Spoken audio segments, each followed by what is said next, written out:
નમસ્કાર વિદ્યાર્થી મિત્રો, અંગ્રેજી ગ્રામરમાં આપણે ટેન્સનો અભ્યાસ કરીએ છીએ. એમાં આપણે આગળના બે લેક્ચરમાં જોયું ધ સિમ્પલ પ્રેઝન્ટ ટેન્સ, સાદો વર્તમાન કાળ. એમાં સૌપ્રથમ આપણે સાદા વર્તમાન કાળમાં ક્રિયા વગરના વાક્યો જોયા, બરોબર છે. હવે આજે આપણે ક્રિયાવાળા વાક્યો, જે આગળના લેક્ચરમાં એની થોડીક ચર્ચા કરી, પણ આપણે વધારે થોડાક એના એક્ઝામ્પલથી સમજીએ તો વધારે સમજાશે. સાથે સાથે એના પ્રશ્નો જે કઈ રીતે બને છે એ જોઈએ, અને એ પ્રશ્નોના જવાબ તમારે આપવાના હોય છે, જેના જવાબ આપણે કેમાં આપી શકીએ તો કે માત્ર યસ અને નોમાં આપી શકીએ. કેવા પ્રશ્નોના જવાબ તમે યસ અને નોમાં આપી શકો તો કે સહાયકારક ક્રિયાપદ ડુ અને ડઝની મદદથી જે પ્રશ્ન બને છે એના જવાબ તમે યસ અને નોમાં જ આપી શકો છો. એ સિવાયના WH ક્વેશ્ચન આવે છે એ આપણે પછીથી બધા કાળના સાથે WH ક્વેશ્ચન જોશું, પણ અત્યારે આપણે જોઈએ તો સાદા વર્તમાન કાળમાં છે એ ક્રિયાવાળા વાક્યોની વાક્ય રચનાઓ કેવી છે. તો સૌપ્રથમ અહીંયા આપેલું છે સાદા વર્તમાન કાળમાં ક્રિયાવાળા વાક્યો. એમાં હકાર વાક્ય, નકાર વાક્ય અને પ્રશ્નાર્થ વાક્ય, બરાબર છે. હવે હકાર વાક્ય, નકાર વાક્ય અને પ્રશ્નાર્થ વાક્ય ત્રણેયની આપણે વાક્ય રચના છે આગળના લેક્ચરમાં જોઈ ગયા. અહીંયા માત્ર ઉદાહરણ સમજવાના છે, એટલે સમજવામાં સરળતા રહી, એટલે ફરીથી અહીંયા છે એ તમને ત્રણ વાક્ય રચના છે સામે તમારી નજર સામે રહી, એટલા માટે આપણે ત્રણ વાક્ય રચના છે એ લખેલી છે. હવે જોઈએ, જો ફરીથી એક વખત આપણે રિવાઇઝ કરી લઈએ ત્રણે ત્રણ વાક્ય રચના. કેવા વાક્યો? તો સામાન્ય રીતે અંગ્રેજીની વાક્ય રચના આપણને ખબર છે. કેવી છે? તો કે કર્તા, ક્રિયાપદ, કર્મ અને અન્ય શબ્દ. આ અંગ્રેજીની વાક્ય રચના છે. હવે કાળ પ્રમાણે વાક્ય રચના, કે વર્તમાન કાળનું વાક્ય છે તો એમાં કેવું ક્રિયાપદ આવશે? તો ક્રિયાપદના રૂપમાં જ દરેક પ્રકારના કાળમાં ફેરફાર થાય છે. તો જો વર્તમાન કાળનું વાક્ય હશે તો ક્રિયાપદનું રૂપ કયું આવશે? તો કે ક્રિયાપદનું મૂળ રૂપ આવશે, બરાબર. સાદો વર્તમાન કાળ હશે ત્યારે, ચાલુ વર્તમાન કાળ હશે ત્યારે એમ ઇઝ આર પ્લસ ક્રિયાપદનું આઈએનજી વાળું રૂપ આવશે, બરાબર છે. અને આગળના લેક્ચરમાં આપણે જોઈ ગયા કે એમ ઇઝ આર તો સાદા વર્તમાન કાળમાંય વપરાય છે. તો કઈ રીતે? તો કે એમ ઇઝ આર જ્યારે સાદા વર્તમાન કાળમાં વપરાય છે ત્યારે એ વાક્યમાં કોઈ મુખ્ય ક્રિયાપદ હોતું જ નથી. સહાયકારક ક્રિયાપદ જ મુખ્ય ક્રિયાપદ બનીને મુખ્ય ક્રિયાપદનું કામ કરે છે, બરાબર. એમાં કોઈ બીજું ક્રિયાપદ હોતું નથી, એટલે કહેવાનો અર્થ કે એમાં કોઈ ક્રિયા હોતી નથી. ત્યારે જ્યારે કોઈ વાક્યમાં ક્રિયા ન થતી હોય એવા વાક્યો તમારે લખવાના થાય ત્યારે સાદા વર્તમાન કાળમાં એમ ઇઝ આરનો ઉપયોગ થાય છે, બરાબર. અને હેવ અને હેઝનો ઉપયોગ એમાં થાય છે. પણ જ્યારે વાક્યમાં ક્રિયાવાળા વાક્યો કરવાના છે, કે વાક્યમાં ક્રિયા દર્શાવેલી છે, તો એમાં ક્રિયાપદ હશે. કેવું ક્રિયાપદ હશે? તો કે મુખ્ય ક્રિયાપદ હશે. અને એ મુખ્ય ક્રિયાપદનું રૂપ કયું હશે? તો કે મૂળ રૂપ હશે, બરાબર. એટલે અહીંયા જુઓ, વાક્યમાં સૌ પ્રથમ તો બધામાં કર્તા, હકાર અને નકાર બંનેમાં વાક્યમાં પહેલાં શું આવશે? તો કે કર્તા આવશે. પછી હકાર વાક્ય રચના સૌ પ્રથમ જોઈએ તો કર્તા પછી શું આવશે? તો કે ક્રિયાપદનું મૂળ રૂપ અથવા એસ કે ઈએસ વાળું રૂપ, બરાબર છે. પછી કર્મ અને પછી અન્ય શબ્દ. હવે આ બે છે અથવામાં છે, આપણે શીખી ગયા કઈ રીતે અથવામાં આવે છે. તો કે આપણે જોઈ ગયા આગળ કે જ્યારે ત્રીજો પુરુષ એક વચન એક વ્યક્તિનું નામ અથવા હી સી ઇટ હશે ત્યારે ક્રિયાપદનું મૂળ રૂપ જ હશે, પણ એને એસ કે ઈએસ લગાડવાનું થશે. તો કોને એસ લાગશે અને કોને ઈએસ લાગશે એના નિયમો પણ આપણે આગળના લેક્ચરમાં શીખી ગયા, બરાબર છે. હવે આ જે વાક્ય રચના છે એ વાક્ય રચનાને સૌ પ્રથમ તો આ વાક્યમાં જોઈ લઈએ. આ વાક્ય અહીંયા લખેલું છે એ હકાર વાક્ય છે, બરાબર. આ જે વાક્ય છે એને આપણે કયું વાક્ય કહેશું? હકાર વાક્ય કહેશું. અહીંયા હકાર વાક્યમાં હ કરેલો છે. હવે જુઓ, હકાર વાક્ય છે એમાં પહેલાં શું આપેલું છે? તો કે કર્તા. તો આપણે અહીંયા કર્તા કોણ છે? તો કે ધ બોયઝ. એ શું છે? તો કે આપણા વાક્યમાં કર્તા છે, બરાબર. પછી અહીંયા શું આપેલું છે? ક્રિયાપદનું મૂળ રૂપ અથવા એસકેએસ વાળું રૂપ. તો અહીંયા આપણે કર્તા જોઈએ તો કર્તા કોણ છે? તો કે ધ બોયઝ, છોકરાઓ. તો જ્યારે બહુવચનનું નામ આવી જશે, ત્રીજો પુરુષ એક વચન અથવા એક વ્યક્તિનું નામ હોય તો જ આપણે એસ કે એસ વાળું લગાડવાનું છે. પણ અહીંયા જુઓ, બોયઝ તો એકથી વધુ છે. એક બોય હોત તો અહીંયા પ્લેને એસ લગાડેલું હોત, પણ અહીંયા બોયઝ એકથી વધારે છોકરાઓ છે, એટલે અહીંયા ક્રિયાપદનું કેવું રૂપ આવશે? તો કે ક્રિયાપદનું મૂળ રૂપ. તો આને આપણે શું કહેશું? તો કે ક્રિયાપદનું મૂળ રૂપ, બરાબર. ક્રિયાપદનું મૂળ રૂપ શોર્ટ ફોર્મમાં લખું છું અહીંયા. એના પછી જુઓ, કર્મ આપેલું છે. તો જો અહીંયા આપણે પ્રશ્ન પૂછીએ, જો ઘણી વખત વાક્યમાં એવું બને કે કર્મ હોય અને ઘણા વાક્યમાં કર્મ હોતું નથી, ઘણા ક્રિયાપદ જ એવા છે કે એની સાથે કર્મ નથી આવતું, તો એવા કયા ક્રિયાપદ છે? તો કે ગો, જવું. શું જવું એવું ન કહી શકીએ, બરાબર. શુંથી પ્રશ્ન પૂછો અને જવાબ મળે એ કર્મ છે. વાક્યમાં ક્રિયા જેને અનુલક્ષીને થાય એ કર્મ છે, બરાબર. તો આ કર્તા, આ ક્રિયાપદનું મૂળ રૂપ. કર્તા વાક્યમાં ક્રિયાનો કરનાર. આ ક્રિયાપદ જે ક્રિયા થઈ છે, તો ક્રિયા શું થઈ છે? તો કે રમવાની. કોના ઉપર ક્રિયા થઈ છે? તો કે ચેસ. શું રમે છે? તો કે ચેસ રમે છે. તો આ આપણું શું થયું? કર્મ. તો આ વાક્યમાં કર્મ છે. બરાબર. ચલો પછી આ શું છે? તો કે ઇન ધ રૂમ. ક્યાં રમે છે? તો કે રૂમમાં. તો આ શું દર્શાવે છે? તો કે સ્થળ દર્શક શબ્દ છે. અને જેને શું કહેવામાં આવે છે? તો કે જેને આ અસ લખેલું છે એનો અર્થ શું થાય? તો કે અન્ય શબ્દો. બરાબર. અસ એટલે અન્ય શબ્દો. આપણે શોર્ટ ફોર્મમાં લખ્યું છે અહીંયા અ અને શ. તો અન્ય શબ્દો એટલે અન્ય શબ્દમાં શું આવશે? તો કે સ્થળ દર્શક શબ્દ અને સમય દર્શક શબ્દ. ચલો હવે આ વાક્ય રચના પ્રમાણે આપણે અહીંયા વાક્ય લખી નાખ્યું પહેલી વાક્ય રચના પ્રમાણે. હવે આપણે બીજી અને ત્રીજી વાક્ય રચના પ્રમાણે અહીંયા વાક્ય બનાવવાના છે. હવે જુઓ બીજું વાક્ય જુઓ. વાક્ય રચના નકાર વાક્ય કરતા. બરાબર. એટલે પહેલાં આપણે કરતા લખશું, પછી ડુ ડઝ પ્લસ નોટ આવશે. જ્યારે નકાર વાક્ય બનાવવાનું છે, સાદા વર્તમાન કાળમાં જ્યારે નકાર અને પ્રશ્નાર્થ બનાવવાનું થાય ત્યારે એને સહાયકારક ક્રિયાપદ કોનો ઉપયોગ કરવાનો છે? તો કે ડુ અને ડઝનો. બરાબર. તો ડુ અને ડઝનો ઉપયોગ કરશું તો ડુ કોની સાથે આવશે અને ડઝ કોની સાથે આવશે? અથવામાં છે. તો ક્યારે ડઝનો ઉપયોગ કરશું અને ક્યારે ડુનો ઉપયોગ કરશું? તો સરળ રીતે આપણે આગળ શીખી ગયા, આગળના કાલના લેક્ચરમાં આપણે શીખી ગયા છીએ કે ડુ અને ડઝમાંથી કેમાં ફરક છે? કોણ આવશે? તો કે ડુ છે એ જ્યાં જ્યાં તમે આરનો ઉપયોગ એમિઝારમાંથી જ્યાં જ્યાં તમે એમ અને આરનો ઉપયોગ કરો છો ત્યાં બધી જગ્યાએ ડુનો ઉપયોગ કરવો. એટલે જ્યારે કરતા તરીકે આઈ, વી, યુ, ધે અથવા એકથી વધારે વ્યક્તિઓના નામ હશે ત્યારે ડુ આવશે. હી, સી, ઇટ અથવા એક વ્યક્તિનું નામ હશે ત્યારે એમાં નકાર વાક્ય બનાવતી વખતે કરતા તરીકે જ્યારે હી, સી, ઇટ અથવા એક વ્યક્તિનું નામ હશે ત્યારે એમાં નકાર વાક્યમાં ડઝ આવશે અને પ્રશ્ન પણ એનો ડઝની મદદથી જ પૂછાશે અને પહેલામાં ડુની મદદથી પૂછાશે. બરાબર. આ આટલું યાદ રાખવાનું છે.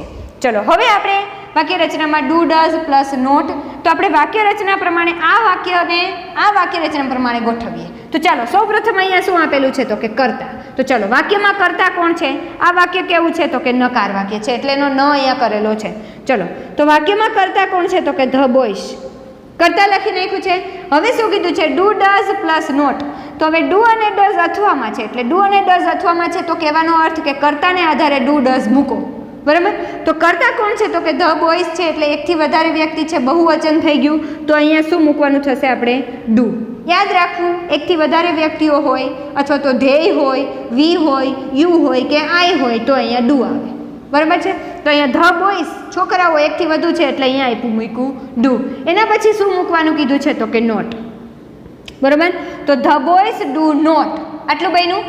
હવે ક્રિયાપદનું કેવું રૂપ મૂકવાનું છે? તો કે મૂળ રૂપ. યાદ રાખજો, ડુ અને ડઝ ગમે એનો ઉપયોગ કરો પણ નકાર અને પ્રશ્નાર્થમાં હંમેશા ક્રિયાપદનું મૂળ રૂપ જ આવશે, પછી એ કરતા ગમે તે હોય. પણ જો હકાર વાક્યમાં કરતા હી, સી, ઇટ અથવા એક વ્યક્તિનું નામ હશે ત્યારે એમાં શા માટે એમાં છે એ મૂળ રૂપ જ આવશે. શા માટે આવશે એના પછીના ઉદાહરણમાં આપણે સમજીએ. પહેલાં આ ઉદાહરણ જોઈ લઈએ. તો ધ બોયસ ડુ નોટ, અહીંયા મૂળ રૂપ જ આપેલું છે એટલે એમાં કંઈ ફેરફાર થશે પણ નહીં.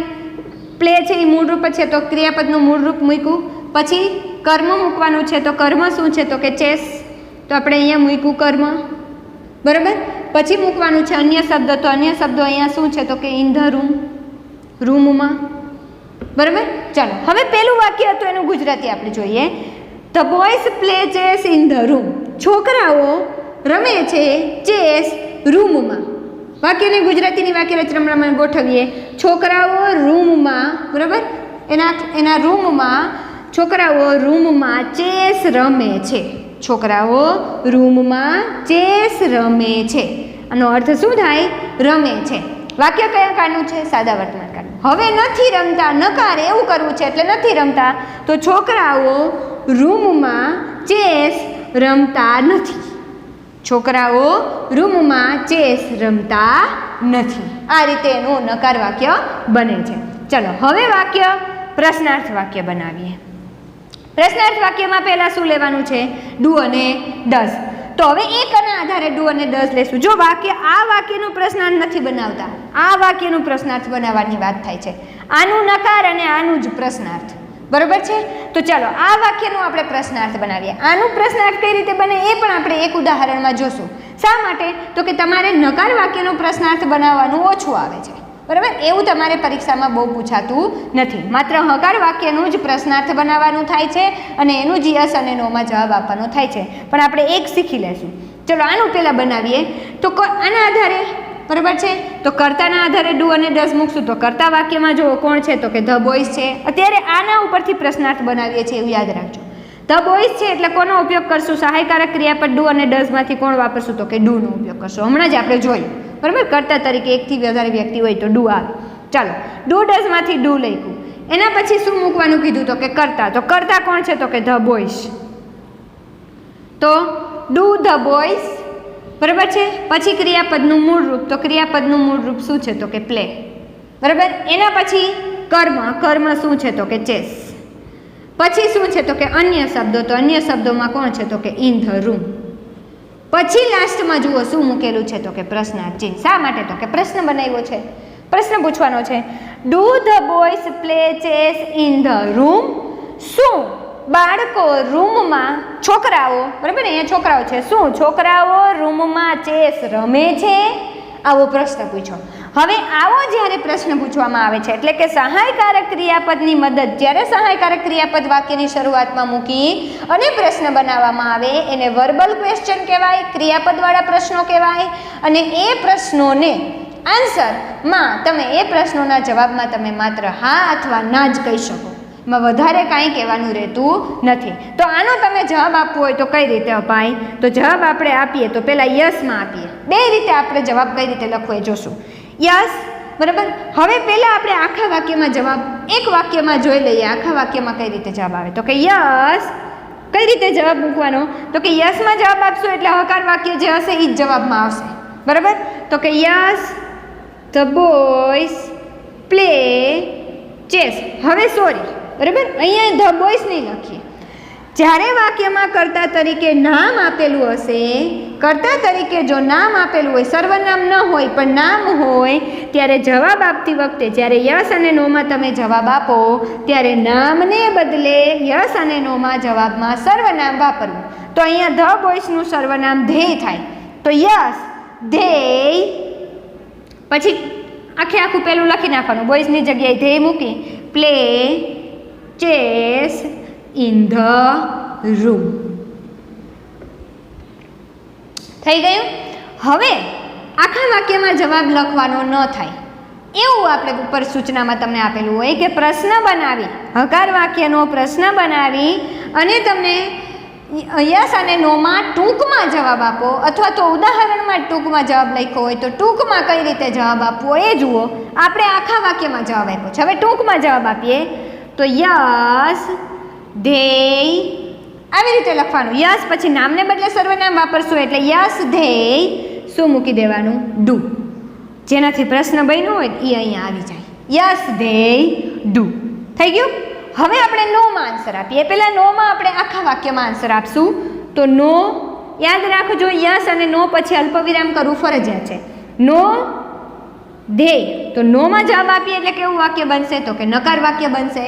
તો નકાર વાક્ય રચના અહીંયા લખશું. તો કે નો ધેય ડુ નોટ પ્લે, ના તેઓ ચેસ રમતા, રૂમમાં ચેસ રમતા નથી. બરોબર. આ રીતે એનું નકાર વાક્યમાં જવાબ થશે. They do not play chess in the room. હવે આ વાક્ય છે જેમ આપણે આ રીતે શોર્ટ ફોર્મમાં આન્સર આપ્યું, ટૂંકું રૂપમાં આન્સર આપ્યું, એમ આનું પણ ટૂંકમાં જવાબ આપવો હોય તો કઈ રીતે ટૂંકમાં જવાબ થશે? તો અહીંયા લખું છું નો સર્વનામ આવશે ધેય. બરાબર. હવે જુઓ અહીંયા આપણે માત્ર ડુ, યસ હતું એટલે અહીંયા ડુ મૂક્યું, તો અહીંયા નકારમાં જવાબ છે, નહીંના અર્થમાં જવાબ છે. તો yes no they do not. બરાબર. આ રીતે લખવું.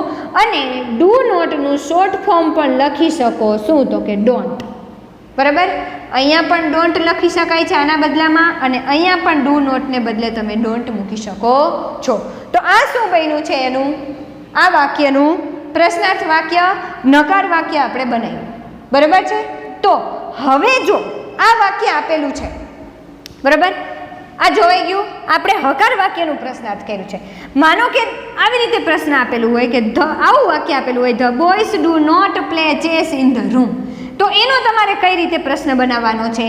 જવાબ તો એનો તમે આ બે રીતે આપી શકશો, પણ કરવાનું શું છે, માત્ર ને માત્ર આનું જ્યારે પ્રશ્ન બનાવવાનો થાય ને ત્યારે માત્ર ને માત્ર ડુની બાજુમાં નોટ મૂકી દેવું. Do not the boys play chess in the room, બરાબર, એ રીતે. અને આ ડુ નોટ છે એને બદલે ત્યાં તમે પ્રશ્નની શરૂઆતમાં શું મૂકી શકો, તો કે ડોન્ટ. તો don't the boys play chess in the room, શું બાળકો છોકરાઓ રૂમમાં ચેસ નથી રમતા, આવો પ્રશ્ન આવે તો એનો પણ જવાબ તો તમે યસ અને નો બંનેમાં આપી શકો. એટલે જવાબ તો બેયમાં સરખો આ જ રીતે બનાવી શકશો તમે, પણ પ્રશ્ન છે એ આ રીતે બનશે. જો હકાર વાક્યનો પ્રશ્ન, આ વાક્યનો પ્રશ્ન બનાવવાનો થાય તો માત્ર અહીંયા શરૂઆતમાં ડુ મૂકવું, અને આ ડુ નોટ વાળું એટલે કે નકાર વાક્યનું પ્રશ્ન બનાવવાનું થાય ત્યારે શરૂઆતમાં ડુ નોટ, અને ડુ નોટનું શોર્ટ ફોર્મ તમે ડોન્ટ પણ લખી શકો છો. હવે જો ડુની બાજુમાં નોટ ન લખવું હોય તો ક્યાં લખવું, તો કે ડુ ધ બોયઝ નોટ, તો અહીંયા નોટ, બરાબર છે. બે રીતે તમે વાક્ય રચના બનાવી શકો છો. ચલો હવે એના પછીની બીજું એક્ઝામ્પલ આપણે જોઈએ. મોહન ક્લાઇમ્સ ધ મેંગો ટ્રી, બરાબર. ચલો કરતા પ્રમાણે જોઈએ તો કરતા મોહન, ક્લાઇમ્સ, જુઓ ક્રિયાપદનું મૂળ રૂપ છે એને શું લગાડેલું છે, એસ વાળું રૂપ અહીંયા છે. તો શા માટે, તો કે ત્રીજો પુરુષ એક વચન મોહન છે, ધ મેંગો ટ્રી, બરાબર. કોના ઉપર ચડે છે, તો ધ મેંગો ટ્રી, એટલે અન્ય શબ્દોમાં આવશે, બરાબર. અહીંયા વોટ, અહીંયા તમે છે એ આમ જોઈએ તો કર્મ જ છે, અહીંયા અન્ય શબ્દો તમે ગણી શકો નહીં, બરાબર. કોના ઉપર ચડે છે, પણ અહીંયા વોટથી તમે પ્રશ્ન પૂછી શકો છો કે શું ચડે છે, બરાબર. તો કે મેંગો ટ્રી ઉપર ચડે છે. ચાલો હવે જુઓ પ્રશ્ન બનાવીએ આપણે અહીંયા. તો સૌપ્રથમ અહીંયા આપણે નકાર વાક્ય બનાવશું. અહીંયા હકાર વાક્ય આપેલું જ છે એટલે હકાર વાક્ય રચના આપણે જોઈએ. હવે નકાર વાક્ય રચના પ્રમાણે જોઈએ તો નકાર વાક્ય રચનામાં પહેલાં શું આવે, તો કે કરતા. તો કરતા કોણ છે, મોહન. પછી શું આવશે, તો કે નકાર બનાવશું એટલે ડુ નોટ અને ડઝ નોટનો ઉપયોગ કરવાનો થશે. તો હવે જુઓ મોહન છે ત્રીજો પુરુષ એક વચન છે એટલે અહીંયા ડઝ મૂકવાનું થશે, ડુ નહીં વાપરી શકીએ આપણે, ડઝ વાપરશું, બરાબર છે. મોહન ડઝ, ચલો હવે નોટ મૂકશું એટલે મોહન ડઝ નોટ. અહીંયા છે મોહન મેંગોના કેરીના ઝાડ ઉપર ચડે છે, બરાબર, કેરીના ઝાડ પર ચડે છે. અહીંયા મોહન કેરીના ઝાડ પર ચડતો નથી એવું કહેવાનું છે. મેંગો એટલે આંબો થાય, બરાબર. મેંગો ટ્રી એટલે શું થાય, તો કે આંબો, તો આંબા ઉપર ચડતો નથી. તો મોહન ડઝ નોટ. હવે જુઓ અહીંયા ડુ અને ડઝ વાપર્યા પછી ક્રિયાપદનું રૂપ કેવું મૂકવાનું છે, તો કે મૂળ રૂપ જ. એટલે અહીંયા ક્લાઇમ્બને બદલે, ક્લાઇમ્સને બદલે શું લખશું, તો કે ક્લાઇમ્બ. હવે શા માટે અહીંયા ક્રિયાપદનું મૂળ રૂપ જ આવે છે બધામાં, અહીંયા છે તો અહીંયા કેમ નથી આવતું, કારણ શું છે, તો કે જુઓ અહીંયા આપણે જ્યારે અહીંયા આપણે કોનો ઉપયોગ કર્યો હતો, જ્યારે અહીંયા ડુનો ઉપયોગ કર્યો હતો એટલે ડુના બદલામાં મૂળ રૂપ જ ઉપર હતું એટલે મૂળ રૂપ જ આવતું હતું. અહીંયા ત્રીજો પુરુષ એક વચન છે તો અહીંયા ક્રિયાપદને એસ લગાડેલું હોવું જોઈએ ને, પણ નથી લગાડવાનું. શા માટે, તો કે અહીંયા ઓલરેડી ડુનું એસ વાળું રૂપ જ આપણે વાપરીએ છીએ, ડઝ. તો અહીંયા ડઝમાં એક વખત એસ આવી જાય એટલે ફરીથી પાછું એસ વાળું રૂપ ન મૂકવું, મૂળ રૂપ મૂકી દેવું એમને. આ છે મૂળ રૂપ જ, પણ એસ વાળું નહીં, એમને મૂળ રૂપ એસ વિનાનું મૂળ રૂપ મૂકવાનું છે. તો Mohan does not climb the mango tree. Mohan મેંગોના ઝાડ પર, કેરીના ઝાડ પર અથવા તો આંબા પર ચડતો નથી, બરાબર. ચલો હવે એનું પ્રશ્નાર્થ વાક્ય બનાવીએ. તો પ્રશ્નાર્થ વાક્ય કઈ રીતે બનશે, તો ડુ અને ડઝને શરૂઆતમાં લેશું. તો અહીંયા આપણે કોનું, જો આનું પ્રશ્નાર્થ બનાવવાનું છે તો મોહન ક્લાઇમ્સ, બરાબર. તો અહીંયા ત્રીજો પુરુષ એક વચન છે એટલે ડુ અને ડઝમાંથી કોનો ઉપયોગ કરશું, પ્રશ્નાર્થ બનાવતી વખતે પણ ડઝનું, બરાબર. એટલે ડઝ પછી કરતા મૂકવાનું છે. તો કરતા કોણ છે, તો કે મોહન. ડઝ મોહન, ફરીથી ક્રિયાપદનું મૂળ રૂપ જ આવશે, એસ વાળું રૂપ નહીં આવે, કારણ તો કે એક વખત એસ વાળું રૂપ આવી ગયું છે. Does Mohan climb the mango tree. શું મોહન મેંગોના ઝાડ પર ચડે છે? પ્રશ્નનો જવાબ આપણે આપવાનો છે, તો જવાબ આપીએ તો યસ. આખા વાક્યમાં જવાબ આપીએ તો યસ. ચલો ના જવાબ આપશું ત્યારે નામને બદલે સર્વનામ વાપરશું. તો સર્વનામ અહીંયા શું થશે, તો કે હી. જો અહીંયા સર્વનામ જ આપેલું હોય તો કંઈ ફેરફાર નહીં થાય. મોહનની જગ્યાએ જો હી જ આપેલું હોત તો અહીંયા હીનું હી જ રહેત, બરાબર. પણ અહીંયા મોહન છે એટલા માટે અહીંયા શું થશે, તો કે હી. Yes he. ચલો પહેલાં આપણે આખા વાક્યમાં જવાબ આપીએ તો યસ હી ક્લાઇમ્સ, આ રીતે થશે. Yes he climbs the mango tree, બરાબર છે. હવે એ જ જવાબ આપણે ટૂંકો આન્સર આપીએ એનો, તો યસ હી ડઝ. તો કઈ રીતે જવાબ આપવાનો થશે? જેમ અહીંયા ધે ડુ હતું એમ અહીંયા હી ડઝ. નકારમાં આખા વાક્યમાં જવાબ આપીએ તો no he does not climb. આ જ બનાવવાનું છે પણ નામને બદલે સર્વનામ લખવાનું. તો no he does not climb the mango tree. ચલો હવે એના પછી આપણે નકાર વાક્યનું શોર્ટ ફોર્મ બનાવીએ. શોર્ટ ફોર્મમાં આન્સર આપીએ તો નો હી ડઝ નોટ. અને ડઝ નોટને બદલે શોર્ટ ફોર્મ તમે લખી શકો છો શું? તો કે ડઝન્ટ. બરાબર? એટલે બેમાંથી કોઈ પણનો છે તમે ઉત્તરમાં ટૂંકું રૂપ અને વધારે પડતું તમારે આનો જ ઉપયોગ કરવો, ટૂંકા રૂપનો. બરાબર? આન્સર શોર્ટમાં જ આપવાનો છે તો પછી આનું પણ શોર્ટ ફોર્મ કરી નાખવાનું. ડુ નોટનું શોર્ટ ફોર્મ શું થશે? તો કે ડોન્ટ. બરાબર છે? ડુ નોટનું શોર્ટ ફોર્મ અને ડઝ નોટનું શોર્ટ ફોર્મ શું થશે? તો કે ડઝન્ટ. એટલે આ છે એ યાદ રાખવાનું છે. ચલો એના પછીનું ત્રીજું વાક્ય જુઓ. વી ડેકોરેટ ધ હોલ. અમે રૂમ હોલ શણગારીએ છીએ. બરાબર? અમે હોલ એટલે ખંડ, કોઈ ખંડ સભાખંડ કે કોઈ એવો છે એને અમે શણગારીએ છીએ. બરાબર? અહીંયા અમે હોલ શણગારીએ છીએ. સાદા વર્તમાન કાળનું વાક્ય છે. ચલો હવે એ ક્યારે શણગારીએ? તો કે આપણે કોઈ પણ પ્રસંગ હોય ત્યારે કંઈક ને કંઈક તહેવાર હોય છે ત્યારે આપણે શણગારીએ છીએ. બરાબર? અહીંયા તમે કહી શકો કે ઓન દિવાળી. બરાબર? દિવાળીના શણગારીએ છીએ. અથવા તો શાળામાં શણગારતા હોય તો શાળામાં પણ કંઈક એવો કાર્યક્રમ ઉજવવાનો હોય તો ફંક્શનમાં કે એમાં તમે શણગારો છો. આ રીતે. ચલો સૌપ્રથમ આપણે એ વાક્યનું નકાર બનાવીએ તો પહેલાં હકાર વાક્યમાં શું છે? તો કે જોઈ લઈએ. વી કરતા પછી ક્રિયાપદનું મૂળરૂપ, પછી શું શણગારીએ છીએ? તો કે ધ હોલ એટલે કર્મ, અને ઓન દિવાળી એ શું બની જશે? તો કે અન્ય શબ્દ. ચલો એનું નકાર વાક્ય બનાવીએ તો વી. ચલો વીમાં પછી આપણે જોઈએ તો અહીંયા નકાર વાક્યમાં ડુ નોટ કે ડઝ નોટ મૂકશું તો અહીંયા શું મૂકશું? તો કે ડુ નોટ. તો કે કરતા કોણ છે? તો કે વી એટલે ડુ વાપરશું. તો we do not decorate. We do not decorate ક્રિયાપદનું મૂળરૂપ પ્લસ કર્મ એટલે કર્મ શું છે? તો કે ધ હોલ, અને અન્ય શબ્દોમાં શું છે? તો કે દિવાળી. બરોબર છે? તો we do not decorate the hall on Diwali. અમે દિવાળીના દિવસે હોલ શણગારતા નથી. એવું બની ગયું. ચલો હવે એનું પ્રશ્નાર્થ બનાવીએ તો પ્રશ્નાર્થ હકાર વાક્યનું પ્રશ્નાર્થ બનાવો તો do we decorate the hall on Diwali? પ્રશ્નાર્થ ચિહ્ન. શું અમે દિવાળીના દિવસે હોલ શણગારીએ છીએ? હવે જુઓ, કર્તા તરીકે જ્યારે વી અને આઈ હોય ત્યારે તમે જ્યારે પ્રશ્ન બનાવો ને ત્યારે વીને બદલે તમે ત્યાં યુનો પણ ઉપયોગ કરી શકો છો. શા માટે? તો કે આપણે આપણી જાતને તો પ્રશ્ન ન કરતા હોઈએ, સામેવાળી વ્યક્તિ જ આપણને પ્રશ્ન કરતી હોય છે વધારે. તો અહીંયા આપણે એવું કહીએ કે શું અમે શણગારીએ છીએ, એને બદલે શું હોય? તો કે સામેવાળી વ્યક્તિ આપણને પ્રશ્ન કરતી હોય કે શું તમે રૂમ શણગારો છો? એટલે અહીંયા વીને બદલે અહીંયા શું કોનો ઉપયોગ કરવાનો? તો કે યુનો પણ ઉપયોગ કરી શકો. જો વીથી પ્રશ્ન બનાવો તો ચાલે, વાક્ય ખોટું ન પડે, પણ વધારે અર્થ માટે આપણે યુથી પ્રશ્ન બનાવવો જોઈએ. તો do you decorate the hall on Diwali? અને હવે જવાબમાં મળશે શું? તો કે યસ વી અને નો વી. બરાબર છે? એટલે અહીંયા તમારે યુથી પ્રશ્ન પૂછો તો પણ ચાલે અને વીથી પ્રશ્ન પૂછો તો પણ ચાલે. ચલો હવે આનો આપણે આન્સર આપવાનો છે તો યસમાં આન્સર આપીએ તો યસ. ચલો હવે અહીંયા જુઓ, સર્વનામ જ આપેલું હોય ને તો કંઈ ફેરફાર નહીં કરવાનો. અહીંયા વી સર્વનામ જ હતું એટલે ફેરફાર ન કર્યો. અને જો યુથી પ્રશ્ન પૂછો તો યાદ રાખવું, જ્યારે પણ યુથી પ્રશ્ન પૂછાયેલો હોય, કરતા યુ હોય પ્રશ્નની અંદર, ત્યારે એનો આન્સર આઈ અથવા વી બેમાંથી કોઈ પણ એકથી તમારે આપવું. તો અહીંયા વી છે, આપણને વાક્યમાં ખબર છે વી છે એટલે વીથી આપીએ. જો અહીંયા આઈ હોત તો અહીંયા આપણે આઈથી આન્સર આપવાનો. યુથી જ્યારે પ્રશ્ન પૂછાય છે ત્યારે એનો આન્સર આઈ અને વીથી હંમેશા આપવો. આ એક વાત યાદ રાખવી. બરાબર છે? તો યસ વી, આખા વાક્યમાં આપણે જવાબ આપીએ yes we decorate the hall on Diwali. બરાબર છે? શોર્ટ ફોર્મમાં એનો આન્સર આપીએ તો કે યસ વી ડુ. બરાબર?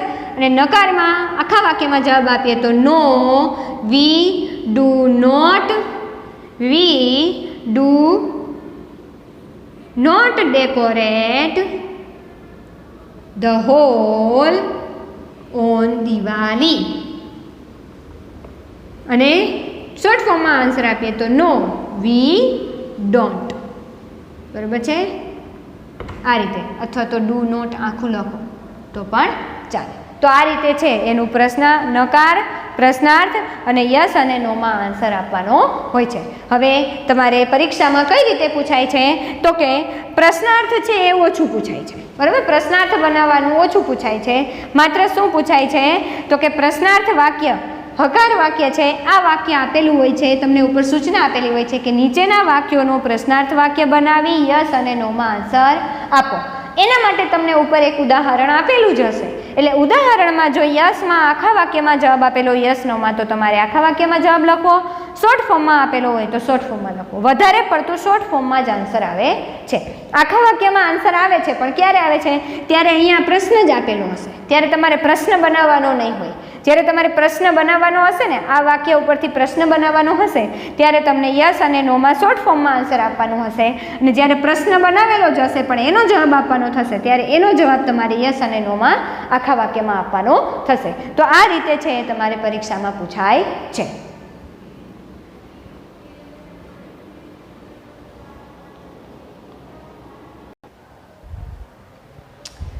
હવે તમારે ખાલી જગ્યાઓ પણ પૂછાય છે, બરાબર છે. હોમવર્કમાં છે આપણે હમણાં જે કર્યું છે એ તમને અહીંયા આપેલું છે, એ તમારે હોમવર્કમાં કરવાનું છે. પણ એના સિવાયની ખાલી જગ્યાઓ પણ પરીક્ષામાં પૂછાય છે. તો એ ખાલી જગ્યાઓ સાવ સરળ રીતે, સાવ સહેલી છે, કઈ રીતે પૂરવી, બરાબર છે. તો ખાલી જગ્યાઓમાં પણ જેમ તમને અહીંયા એક ઉદાહરણ મેં આપેલું છે એવું ખાલી જગ્યાઓમાં પણ અહીંયા એક ઉદાહરણ આપેલું હોય છે, બરાબર. કેવું ઉદાહરણ હશે આપણે આ ખાલી જગ્યા પૂરીને જ જોઈ લઈએ, બરાબર. નીચે આપેલું હશે કે નીચે આપેલી ખાલી જગ્યાઓ પૂરો, આવું કંઈક આપેલું છે. હવે જુઓ, ખાલી જગ્યા છે એ ઉદાહરણમાં જો તમને આપેલું હોય કે સાદા વર્તમાન કાળની જ ખાલી જગ્યા હશે તો ઉદાહરણમાં કેવું ઉદાહરણ આપેલું હશે? તો જો અહીંયા એક ખાલી જગ્યા પૂરેલી હશે, કેવી? જો આપણે પૂરીએ, રીના ખાલી જગ્યા એપલ્સ. હવે જુઓ અહીંયા આપેલું છે ઈટ, તો હવે અહીંયા આપેલા જુઓ આપણે સાદો વર્તમાન કાળ છે એટલે સાદા વર્તમાન કાળનું હકાર વાક્ય અહીંયા આપેલું છે, આપેલું વાક્ય. તો હકાર વાક્ય છે કર્તા, પછી ક્રિયાપદનું મૂળ રૂપ અથવા એસકેએસ વાળું રૂપ, કર્મ અને અન્ય શબ્દ. અહીંયા અન્ય શબ્દ નથી, માત્ર કર્મ છે, બરાબર.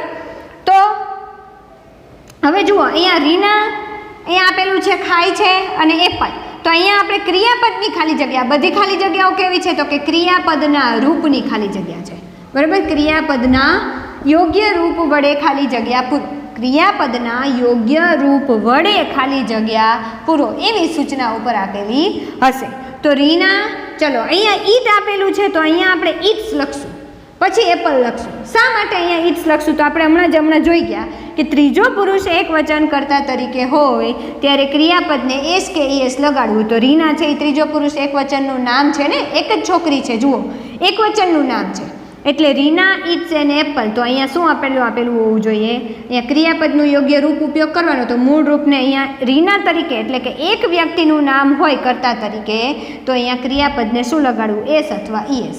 એ નિયમ પ્રમાણે લગાડવું. એસ લાગતો હોય ત્યાં એસ, ઈએસ લાગતો હોય ત્યાં ઈએસ, બરાબર. ચલો બીજું જુઓ, ધકાવ ખાલી. અને આવું એક વાક્ય તમને આપેલું હોય એટલે તમને અહીંયા એસ લગાડેલું હોય ખબર પડી જાય, એટલે ખબર પડી જાય કે સાદા વર્તમાન કાળની ખાલી જગ્યા પૂરવાની છે. અથવા તો અહીંયા આઈ હોત ને તો અહીંયા માત્ર ઈટ જ આવત, કારણ તો કે આઈ અને વી સાથે એસ કે એસ વાળું ન આવે, યુ સાથે ન આવે, ધેય સાથે ન આવે, બે વ્યક્તિ હોય તો ન આવે, બરાબર છે. ચાલો ધકાવ એટલે એક ગાયની વાત છે. અહીંયા જુઓ તો ગાય શું આપે છે તો કે અસ એટલે અમને, યુએસ અસ એટલે અમને, મિલ્ક એટલે દૂધ, ગીવ એટલે આપે છે. તો અહીંયા પણ ગાય એક જ છે એટલે અહીંયા આપણે શું કરશું તો કે શું લગાડશું પાછળ? એસ. છેલ્લો અક્ષર ઈ છે એટલે માત્ર એસ લગાડશું. બીજું ઉદાહરણ, ત્રીજું ઉદાહરણ જુઓ, આઈ છે ખાલી જગ્યા ટુ સ્કૂલ એવરી ડે. અહીંયા કૌંસમાં આપેલું છે ગો. તો અહીંયા શું કરશું તો કે માત્ર ગો મૂકશું. શા માટે? તો કે કરતા આઈ હોય તો ક્રિયાપદ આપણે શીખી ગયા કે કરતા આઈ હોય તો ક્રિયાપદનું કયું રૂપ મૂકવું? તો કે મૂળ રૂપ જ મૂકવું, એમાં એસ કે એસ લગાડવું નહીં. તો અહીંયા આપણે માત્ર આઈ ગો લખશું. I go to school every day, બરાબર. હવે અંકિતા ડઝ નોટ. વાક્ય કેવું છે? નકાર વાક્ય છે. જુઓ ડઝ અને નોટ આવી ગયું છે. જ્યારે ત્રીજો પુરુષ એક વચનનું નામ હોય ત્યારે ડઝ નોટ આવે છે તો એક વખત ડઝ આવી ગયું એટલે ડઝમાં એક વખત એસ કે એસ લગાડેલું છે. તો અહીંયા ભલે અંકિતા છે પણ ડઝ એક વખત આવી ગયું ને એટલે અહીંયા કાઉન્સમાં જે છે ને એ જ મૂળ રૂપ જ આવશે, એમાં કંઈ ફેરફાર થશે નહીં. તો વોચ. તો Ankita does not watch TV. શા માટે? તો કે અહીંયા એક વખત SKES વાળું આવી ગયું, એટલે નકાર વાક્ય હોય તો આ રીતે ક્રિયાપદના મૂળ રૂપ અથવા SKES વાળા રૂપ મૂકવાના છે. કર્તા પ્રમાણે ક્રિયાપદનું રૂપ મૂકવાનું સાદા વર્તમાન કાળમાં, બધા કાળમાં એમ છે, પણ આપણે અહીંયા સાદા વર્તમાન કાળની ખાલી જગ્યા પૂરી. બરાબર. હવે અહીંયા આપેલું છે કે નીચેના ઉદાહરણ પ્રમાણે પ્રશ્નો બનાવો અને યસ અને નોમાં આન્સર આપો, જવાબ લખો. તો તમને એક ઉદાહરણ અહીંયા આપી દીધેલું છે, આ વાક્ય છે એનું પ્રશ્ન બનાવવાનો તમારે આવી રીતે. તો અહીંયા આ વાક્ય આપ્યું, એવા વાક્યો આપેલા છે, તમારે આવું બનાવવાનું છે. બરાબર. પહેલાં પ્રશ્ન બનાવવાનો, પછી યસ અને નોમાં આન્સર આપવાનો. તો પ્રશ્ન છે આ રીતે કરતા પ્રમાણે ડુ અને ડઝના મદદથી પ્રશ્ન બનશે. અહીંયા રામ હતું એટલે ડઝ વાપર્યું, તો એકથી વધારે વ્યક્તિ હોય તો ડુ આવે છે, અને જવાબમાં પણ પછી એ રીતે અહીંયા રામ હતું એટલે સર્વનામ હી વાપર્યું. જો નામમાં સર્વનામ જ આપેલું હોય તો કોઈ પણ ફેરફાર નહીં કરવો, અને આ રીતે તમારે શોર્ટ ફોર્મમાં જ આન્સર આપવાનો છે. અહીંયા ડઝ નોટ છે, તો જો ડુ નોટ હોય તો શું આવે? તો કે ડોન્ટ આવે. આ રીતે છે એ તમારે હોમવર્કમાં આટલા 4 વાક્યોના પ્રશ્નો બનાવવા અને યસ અને નોમાં આન્સર આપીને લખીને મોકલવાના છે. ન સમજાય તો વિડીયો ફરીથી રિવાઇઝ કરી અને જોઈ લેવો.